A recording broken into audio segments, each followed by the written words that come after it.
تو یہاں پر غوث پاک کی کیا بات ہے، غریب نواز کی کیا بات ہے؟ ان اولیاء انبیاء اکرام کو ایک وقت تک حکم ہوتا ہے، ہم اب بھی یہ دیکھ لیں کہیں ایسا وقت تو ہمارے اوپر نہ آ جائے کہ ان کی سفارش بھی بند ہو جائے، ان کی طرف سے ہمارے لیے مدد کا جو دروازہ ابھی تک کھلا ہے یہ بھی بند نہ ہو جائے۔ مجھے ایسا ہی لگتا ہے، میرے آقا صلی اللہ علیہ وسلم کی ایک حدیث پاک میں سناؤں، پورے دنیا کے لیے ہے۔ اللہ کے حبیب صلی اللہ علیہ وسلم فرماتے ہیں، جب تم دیکھو گے ملک شام میں قتل و غارت عام ہو جائے، قتل و غارت ملک شام میں عام ہو جائے، حضور فرماتے ہیں پھر اللہ تعالیٰ دنیا سے خیر کو اٹھا لے گا، پوری دنیا سے خیر اٹھا لیا جائے گا۔ شاید وہ یہی زمانہ ہے جس میں قتل و غارت سب سے زیادہ عام ہو گئی، اور یہ پیڈ میڈیا جو اپنے باپ داداؤں کے لیے بھوکتے رہتے ہیں دن بھر، ان بچوں کے قتل پر، ملک شام کے مقتولین پر ایک جملہ کہنے کی انہیں ہمت نہیں۔ دنیا آج پوری یہودیوں کے پنجوں میں ہے، یہودیوں کی یہ میڈیا ہے، جو انہیں آرڈر آئے بس وہی بولے جائیں، باقی یہاں پر کسی ایک کی موت پر تو پورے 24 گھنٹے لگا دیں، اور یہاں مسلمانوں کا قتل عام ہو، کسی کو بولنے کی جسارت نہیں۔ کیوں؟ یہ جان نہیں ہے؟ کیا یہ انسانیت نہیں ہے؟ میرے عزیزو، آج تو لوگ ایسی پوزیشن میں آئے ہیں کہ انسانوں سے زیادہ کتوں کو اہمیت دی جا رہی ہے، انسانوں سے زیادہ جانوروں کی رکھوالی کی جا رہی ہے۔ آج باضابطہ جانوروں کو دکھانے کے لیے ہاسپٹل کھلے ہوئے ہیں، بہت سارے ایسے ہاسپٹل ہم نے دیکھے جو محض جانوروں کے علاج کے لیے ہیں۔ ملک شام میں کئی غریب ایسے ہی مر جاتے ہیں، انہیں دوا نہیں مل رہی، دوا نہیں، کیونکہ پابندیاں جو لگا رکھی ہیں کہ کوئی میڈیکل سروس وہاں پہنچ نہیں سکتی۔ ہمارے کئی ساتھی پچھلے سال وہاں پر موجود تھے، انہوں نے کہا کہ یوں سمجھ لیں کہ اگر 100 مریض ہوں تو ایک ایمبولنس ہوتی ہے، 100 گھر اگر بیمار پڑے ہوئے ہوں۔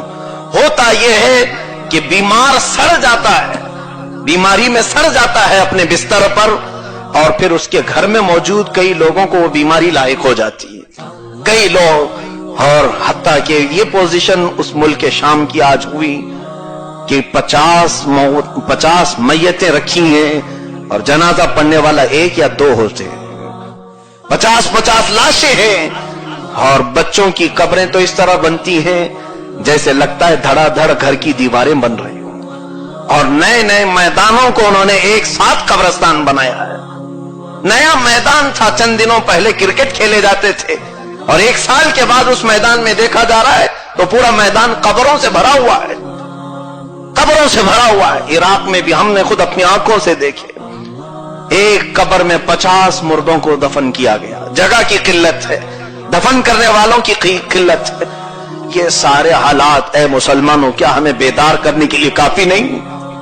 اللہ کے حبیب صلی اللہ تعالی علیہ وسلم نے یہ ارشاد فرمایا، میری امت ایک جسم کی طرح ہے، اگر ایک عضو کو تکلیف ہو تو پورا جسم بیمار ہونا چاہیے۔ ہوتا یہی ہے، اگر ہمارے ہاتھ کو تکلیف ہو تو بخار پورے جسم میں آتا ہے۔ میرے آقا نے فرمایا مومن کی مثال ایسی ہی ہے جس کے اندر سچا ایمان ہو، وہ پوری امت مسلمہ میں جہاں کہیں بھی ظلم ہو رہا ہوگا، اس ظلم کو دیکھ کر کے وہ خود بیمار زدہ ہو جائے گا، بخار اسے خود آ جانا چاہیے، تکلیف سے اس کا کھانا پھیکا ہو جانا چاہیے۔ ہمارے نہ کھانوں میں فرق ہے، نہ عیش میں فرق ہے، نہ ہمارے زندگی گزارنے کے طور طریقوں میں فرق ہے۔ یہ اللہ تعالیٰ کے عذاب کی علامات ہیں، بلکہ صحابہ کرام رضوان اللہ علیہم اجمعین کا عمل تو یہ ہوتا تھا کہ ایک مرتبہ حضرت امیر معاویہ رضی اللہ تعالیٰ عنہ بیمار تھے ملک شام میں، وہ ملک شام میں رہتے تھے، دمشق میں۔ ادھر مدینہ طیبہ میں بعض صحابہ حضرت عبداللہ ابن عباس رضی اللہ تعالیٰ 2 دن سے آپ روٹی نہیں کھا رہے تھے، پوچھا، کہا میرا بھائی ملک شام میں بیمار ہے، آپ تو بیمار نہیں ہے؟ کہا سنا ہے امیر معاویہ کے حلق سے روٹی نہیں اتر رہی، میں کیسے اتاروں؟ یہ معاشرہ میرے آقا نے پیدا فرمایا تھا، وہ معاشرہ تھا جنگ موتا میں زخمی صحابہ کو پانی پلانے کے لیے جائیں اور آخری وقت ہے روح نکلنے کا، ایک صحابی کہتے میں پانی پلانے کے لیے گیا ہوں،